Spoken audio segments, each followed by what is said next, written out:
गीता जी के चौथे अध्याय का लाभ और महत्व। लक्ष्मी जी ने पूछा, हे स्वामी, श्री गीता जी के पाठ करने वाले को छूकर भी कोई जीव मुक्ति हुआ है? तब श्री नारायण जी ने कहा, हे लक्ष्मी, तुम्हें मुक्ति की एक पुरातन कथा सुनाता हूँ। गंगा जी के तट पर एक काशीपुर नाम का एक नगर था। वहाँ एक वैष्णव रहता था। वह नित्य गंगा स्नान कर श्री गीता जी के चौथे अध्याय का पाठ करता था। एक दिन साधु वहाँ बैठ गया और बैठते ही उसको निद्रा आ गई। एक बेरी से उसके पांव लगे और दूसरे से सिर लग गया। वे दोनों बेरियां आपस में कोप होकर पृथ्वी पर गिर पड़ी। उनके पत्ते सूख गए। परमेश्वर की इच्छा से वह दोनों बेरियां ब्राह्मण के 2 कन्याएं हुई।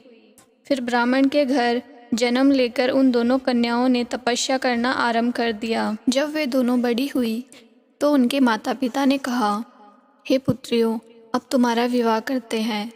तब उन्होंने माता पिता से कहा, हम विवाह नहीं करेंगे। उनको अपने पिछले जन्म की खबर थी। उन्होंने कहा, हमारी एक यही अभिलाषा है कि वह साधु हमें पुनः दर्शन दे, जिसके स्पर्श करने से हमें अधम देह से छुटकारा मिला और यह देह मिली। वह मिले तो बड़ा अच्छा हो। यह विचार कर उन दोनों ने माता पिता से तीर्थ करने की आज्ञा मांगी। तब माता पिता ने उन्हें तीर्थ की आज्ञा दी। तीर्थ यात्रा करते करते वह बनारस पहुंची तो वहां जाकर देखा कि वह तपस्वी बैठे हैं, जिनकी कृपा से हम बेरी के देह से छूटी थी।